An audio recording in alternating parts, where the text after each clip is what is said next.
केंद्र सरकार में युवाओं को पक्की नौकरी देने का हमारा अभियान निरंतर जारी है और हमारी पहचान भी है बिना पर्ची बिना खर्ची। आज 51,000 से अधिक युवाओं को नियुक्ति पत्र दिए गए हैं। ऐसे रोजगार मेलों के माध्यम से अब तक लाखों नौजवानों को भारत सरकार में परमानेंट जॉब मिल चुकी है। अब ये नौजवान राष्ट्र निर्माण में बड़ी भूमिका निभा रहे हैं। आज भी आप में से कई ने भारतीय रेल में अपने दायित्वों की शुरुआत की है। कई साथी अब देश की सुरक्षा के भी प्रहरी बनेंगे। डाक विभाग में नियुक्त हुए साथी गांव-गांव सरकार की सुविधाओं को पहुंचाएंगे।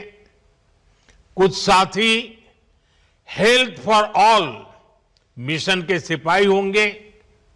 कई युवा फाइनेंशियल इंक्लूजन के इंजन को और तेज करेंगे और बहुत से साथी भारत के औद्योगिक विकास को नई रफ्तार देंगे। आपके विभाग अलग अलग हैं, लेकिन ध्येय एक है। और वो कौन सा ध्येय? हमें बार बार याद रखना है, एक ही ध्येय है। विभाग कोई भी हो, कार्य कोई भी हो, पद कोई भी हो, इलाका कोई भी हो, एक ही ध्येय, राष्ट्र सेवा। सूत्र एक, नागरिक प्रथम, सिटीजन फर्स्ट। आपको देश के लोगों की सेवा का बहुत बड़ा मंच मिला है। मैं आप सभी युवाओं को जीवन के महत्वपूर्ण पड़ाव पर इतनी बड़ी सफलता के लिए बहुत बहुत बधाई देता हूं। आपकी इस नई यात्रा के लिए मेरी तरफ से आपको बहुत बहुत शुभकामनाएं हैं।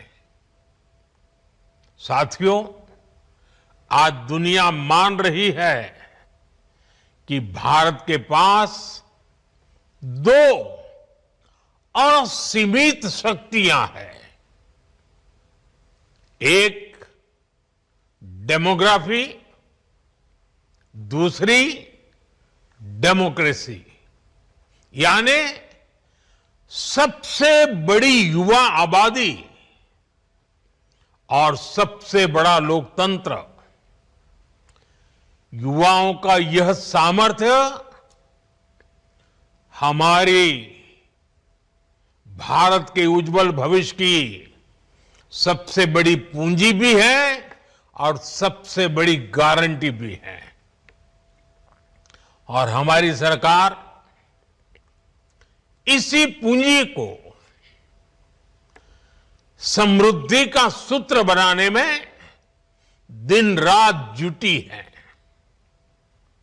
आप सबको पता है, 2 दिन पहले ही मैं 5 देशों की यात्रा कर करके लौटा हूं। हर देश में भारत की युवा शक्ति की गूंज सुनाई दी। इस दौरान जितने भी समझौते हुए हैं, उनसे देश और विदेश दोनों जगह भारत के नौजवानों को फायदा होना ही है। Defence, pharma, digital technology, energy, rare earth, minerals, ऐसे कई सेक्टर्स, ऐसे सेक्टर्स में हुए समझौतों से भारत को आने वाले दिनों में बहुत बड़ा फायदा होगा। भारत के मैन्युफैक्चरिंग और सर्विस सेक्टर को बहुत बल मिलेगा। साथियों, बदलते हुए समय के साथ 21वीं सदी में नेचर ऑफ जॉब भी बदल रहा है। नए नए सेक्टर्स भी उभर रहे हैं। इसलिए बीते दशक में भारत का जोर अपने युवाओं को इसके लिए तैयार करने का है और इसके लिए अहम निर्णय भी लिए गए हैं। आधुनिक जरूरतों को देखते हुए आधुनिक नीतियां भी बनाई गई हैं। स्टार्टअप्स, इनोवेशन और रिसर्च का जो इकोसिस्टम आज देश में बन रहा है, वो देश के युवाओं का सामर्थ्य बढ़ा रहा है। आज जब मैं नौजवानों को देखता हूं कि वे अपना स्टार्टअप शुरू करना चाहते हैं, तो मेरा भी आत्मविश्वास बढ़ जाता है। और अभी हमारे डॉक्टर जितेंद्र सिंह जी ने स्टार्टअप के विषय में विस्तार से कुछ आंकड़े भी बताए आपको सामने। मुझे खुशी होती है कि मेरे देश का नौजवान बड़े विजन के साथ, तेज गति से, मक्कमता के साथ आगे बढ़ रहा है। वो कुछ नया करना चाहता है। साथियों, भारत सरकार का जोर प्राइवेट सेक्टर में रोजगार के नए अवसरों के निर्माण पर भी है।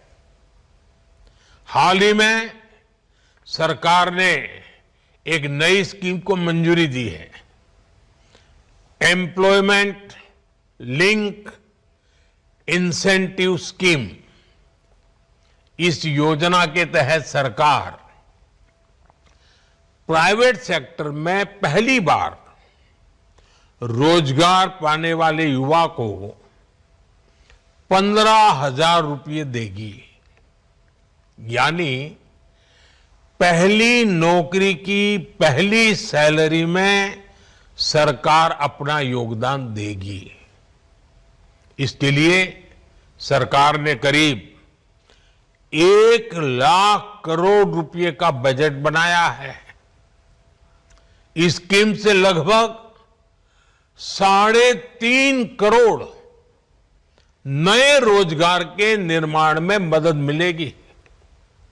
साथियों, आज भारत की एक बहुत बड़ी ताकत हमारा मैन्युफैक्चरिंग सेक्टर है। मैन्युफैक्चरिंग में बहुत बड़ी संख्या में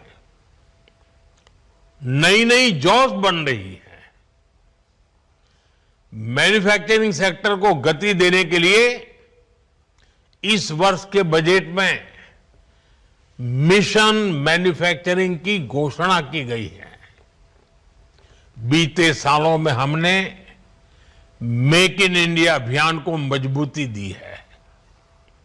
सिर्फ पीएलआई स्कीम से उससे ही 11 लाख से अधिक रोजगार देश में बने हैं। बीते सालों में मोबाइल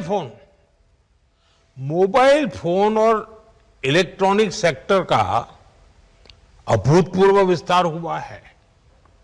आज करीब 11 लाख करोड़ रुपए की इलेक्ट्रॉनिक्स मैन्युफैक्चरिंग हो रही है। 11 लाख करोड़। इसमें भी बीते 11 साल में 5 गुना से भी अधिक वृद्धि हुई है। पहले देश में मोबाइल फोन मैन्युफैक्चरिंग की 2 या 4 यूनिट थी, सिर्फ 2 या 4। अब मोबाइल फोन मैन्युफैक्चरिंग से जुड़ी करीब करीब 300 यूनिट्स भारत में है और इसमें लाखों युवा काम कर रहे हैं। वैसा ही एक और क्षेत्र है और ऑपरेशन सिंदूर के बाद तो उसकी बहुत चर्चा भी है, बड़े गौरव से चर्चा हो रही है, और वो है डिफेंस मैन्युफैक्चरिंग। डिफेंस मैन्युफैक्चरिंग में भी भारत नए रिकॉर्ड्स बना रहा है। हमारा डिफेंस प्रोडक्शन 1.25 लाख करोड़ रुपए से ऊपर पहुंच चुका है। भारत ने एक और बड़ी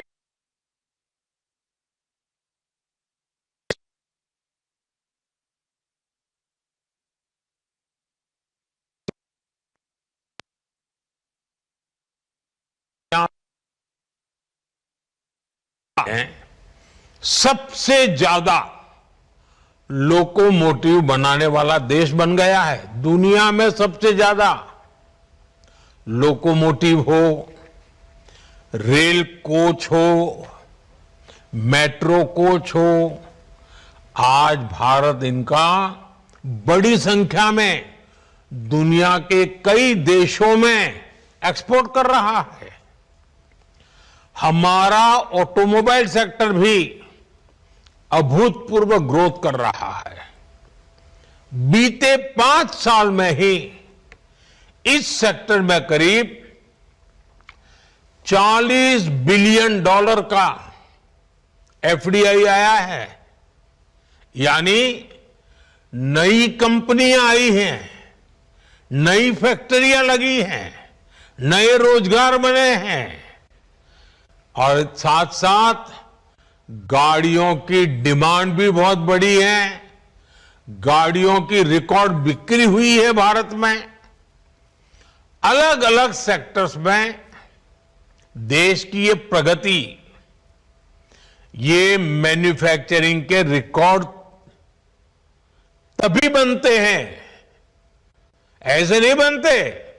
ये सब तब संभव होता है जब ज्यादा से ज्यादा नौजवानों को नौकरियां मिल रही हैं, नौजवानों का पसीना लगता है उसमें, उनका दिमाग काम करता है, वो मेहनत करते हैं।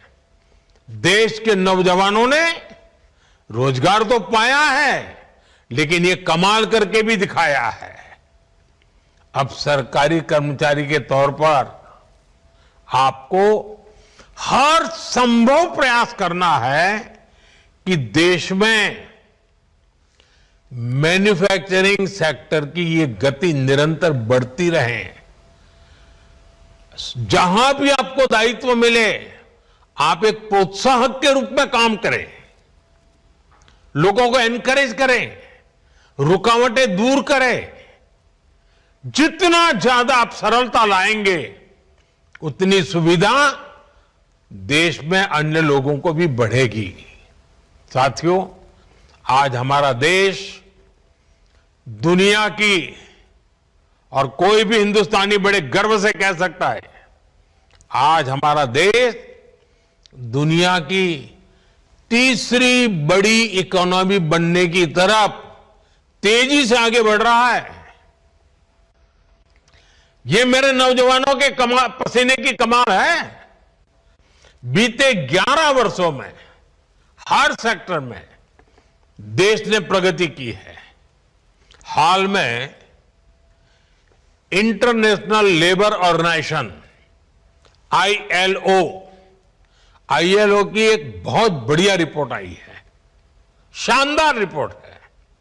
इस रिपोर्ट में कहा गया है कि बीते दशक में भारत के 90 करोड़ से अधिक नागरिकों को वेलफेयर स्कीम के दायरे में लाया गया है। एक प्रकार से सोशल सिक्योरिटी के दायरा गिना जाता है। और इन स्कीम्स का फायदा सिर्फ वेलफेयर तक सीमित नहीं है। इससे बहुत बड़ी संख्या में नए रोजगार भी बने हैं। जैसे एक छोटा उदाहरण मैं देता हूं, पीएम आवास योजना। अब ये पीएम आवास योजना के तहत 4 करोड़ नए पक्के घर बन चुके हैं और 3 करोड़ नए घर अभी बनाने की प्रक्रिया चल रही है। इतने घर बन रहे हैं तो इसमें मिस्त्री, लेबर, रॉ मटेरियल से लेकर ट्रांसपोर्ट सेक्टर में छोटी छोटी दुकानदारों के काम, माल ढोने वाले ट्रक के ऑपरेटर्स, आप कल्पना कर सकते हैं कितने सारे जॉब्स क्रिएट हुए हैं। इसमें भी सबसे खुशी की बात है कि ज्यादातर रोजगार हमारे गांव में मिले हैं। उसे गांव छोड़ करके जाना नहीं पड़ रहा है। इसी तरह 12 करोड़ नए टॉयलेट देश में बने हैं। इससे निर्माण के साथ साथ प्लम्बर्स हो, लकड़ी का काम करने वाले लोग हो, जो हमारे विश्वकर्मा समाज के लोग हैं, उनके लिए कितने सारे काम निकले हैं। यही हैं जो रोजगार का विस्तार भी करते हैं, प्रभाव भी पैदा करते हैं।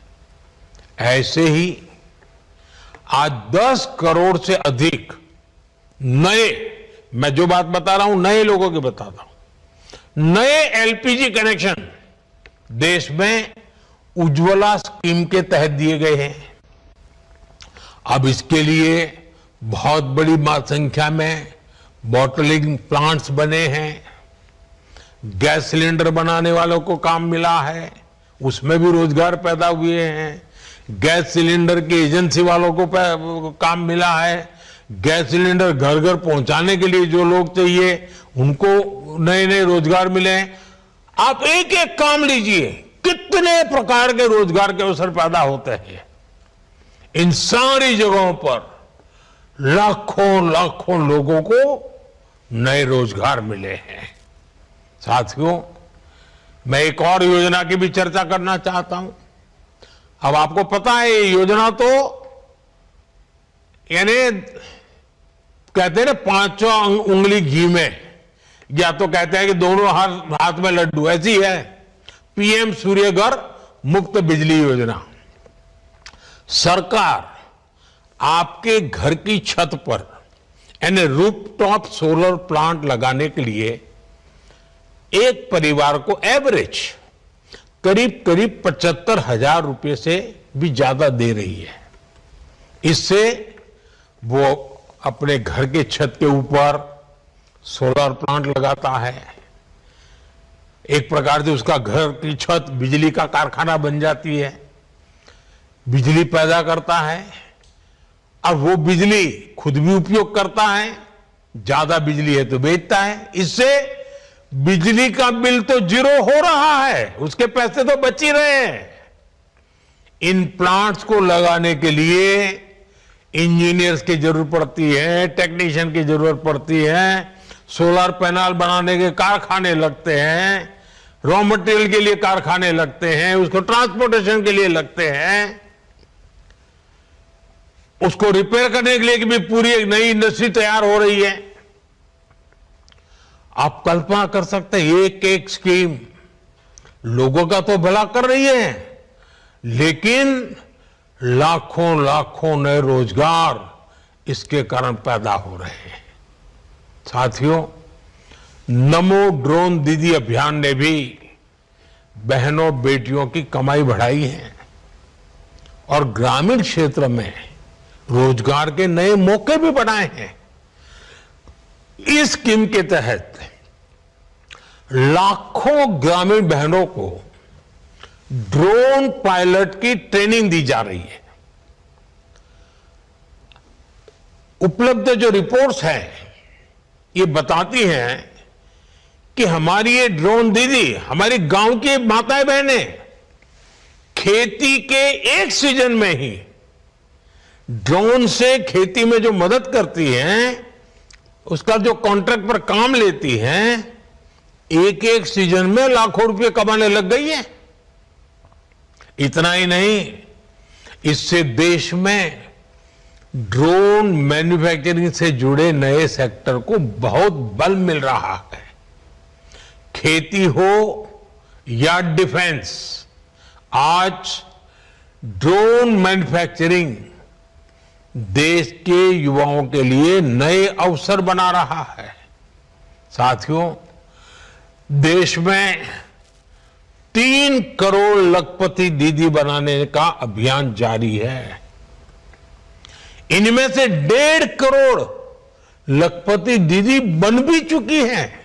और आप तो जानते हैं लखपति दीदी के मेरे का मतलब है एक साल में कम से कम 1 लाख रुपए से अधिक उसकी आय होनी चाहिए, और एक बार नहीं, हर वर्ष होती रहनी चाहिए। वो है मेरी लखपति दीदी, 1.5 करोड़ लखपति दीदी। अब आप देखिए, गांव में जाएंगे तो आपको कुछ बातें सुनने को मिलेगी। बैंक सखी, बीमा सखी, कृषि सखी, पशु सखी, ऐसी अनेक स्कीम्स में भी हमारे गांव की माताओं बहनों को भी रोजगार मिला है। ऐसे ही पीएम स्वनिधि योजना के तहत पहली बार रेहड़ी ठेले फुटपाथ पर काम करने वाले साथियों को मदद दी गई। इसके तहत लाखों साथियों को काम मिला है। और डिजिटल पेमेंट के कारण आजकल तो हमारे हर रेहड़ी पटरी वाला कैश नहीं लेता है, यूपीआई करता है। क्यों? क्योंकि बैंक से उसको तुरंत उसके आगे की रकम मिलती है, बैंक का विश्वास बढ़ जाता है, कोई कागज की उसको जरूरत नहीं पड़ती। यानी एक रेहड़ी पटरी वाला आज विश्वास के साथ, गर्व के साथ आगे बढ़ रहा है।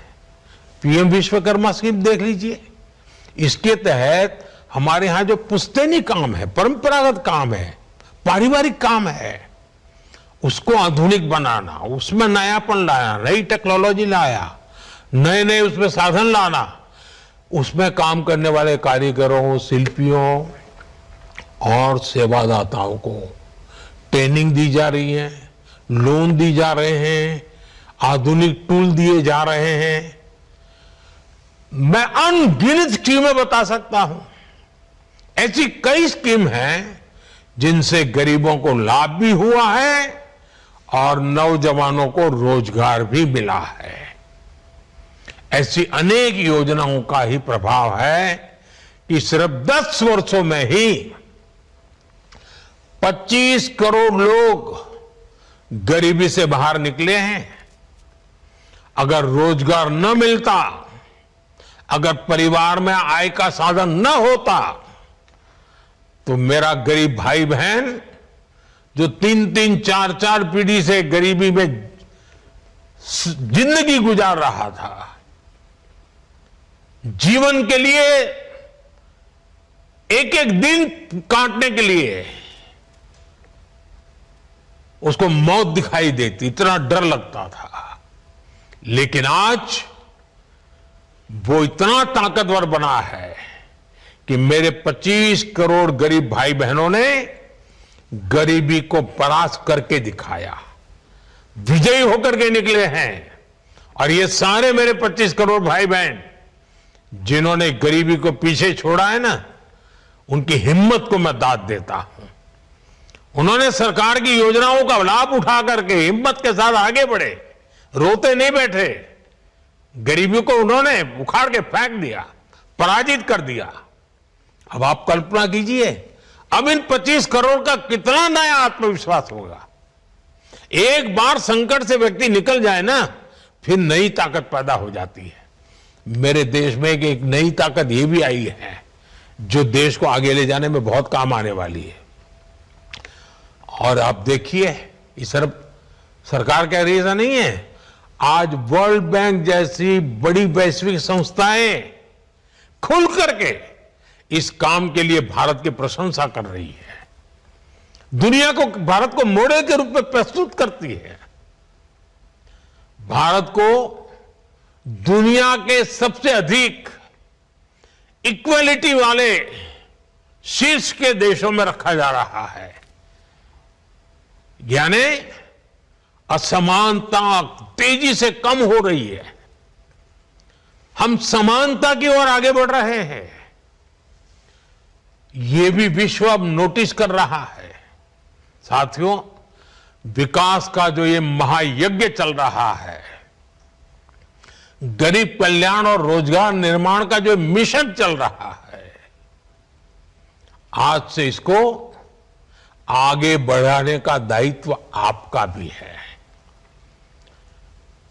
सरकार रुकावट नहीं बननी चाहिए, सरकार विकास की प्रोत्साहक बननी चाहिए। हर व्यक्ति को आगे बढ़ने का अवसर है, हाथ पकड़ने का काम हमारा है। और आप तो नौजवान हैं दोस्तों, आप पर मेरा बहुत भरोसा है। आपसे मेरी अपेक्षा है कि आप जहां भी दायित्व मिले, आप इस देश के नागरिक मेरे लिए सबसे पहले उसकी मदद, उसकी मुसीबतों से मुक्ति, देखते ही देखते देश आगे बढ़ेगा। आपको भारत के अमृत काल का सहभागी बनना है। आने वाले 20-25 साल आपकी कैरियर के तो महत्वपूर्ण है, लेकिन आप ऐसे कालखंड में हैं जब देश के लिए भी 25 वर्ष बहुत महत्वपूर्ण है। ये विकसित भारत के निर्माण के लिए अहम 25 वर्ष है। इसलिए आपको अपने काम, अपने दायित्व, अपने लक्ष्यों को विकसित भारत के संकल्प के साथ आत्मसात करना है। नागरिक देवो भव, ये मंत्र तो हमारी रगों में दौड़ना चाहिए, दिल दिमाग में रहना चाहिए, हमारे व्यवहार में नजर आना चाहिए। और मुझे पक्का विश्वास है दोस्तों, ये युवा शक्ति है, पिछले 10 साल में देश को आगे बढ़ाने में मेरे साथ खड़ी है। मेरे एक एक शब्द को देश की भलाई के लिए उन्होंने जो भी कर सकते हैं किया है, जहां है वहां से किया है। आपको मौका मिला है, आपसे अपेक्षाएं ज्यादा है, आपकी जिम्मेवारी ज्यादा है, आप करके दिखाएंगे, मेरा विश्वास है। मैं एक बार फिर आपको बहुत बहुत बधाई देता हूं। आपके परिवारजनों को भी मैं बहुत बहुत शुभकामनाएं देता हूं, और आपका परिवार भी उज्जवल भविष्य का अधिकारी है। आप भी जीवन में बहुत प्रगति करें। आई गॉट प्लेटफॉर्म पर जाकर के लगातार अपने आप को अपग्रेड करते ही रहे। एक बार जगह मिल गई, चुप बैठिए मत, बहुत बड़े सपने देखिए, बहुत आगे जाने के लिए सोचिए। काम कर करके, नया नया सीख करके, नया नया परिणाम ला करके प्रगति भी कीजिए। आपकी प्रगति में देश का गौरव है, आपकी प्रगति में मेरा संतोष है। और इसलिए मैं आज, जब आप एक नए जीवन की शुरुआत कर रहे हैं, आपसे बात करने के लिए आया हूं, शुभकामनाएं देने के लिए आया हूं, और बहुत सारे सपनों को पूरा करने के लिए अब आप मेरे एक साथी बन रहे हैं। मेरे एक निकट साथी के रूप में मैं आपका स्वागत करता हूं। आप सबको बहुत बहुत धन्यवाद, बहुत बहुत शुभकामनाएं।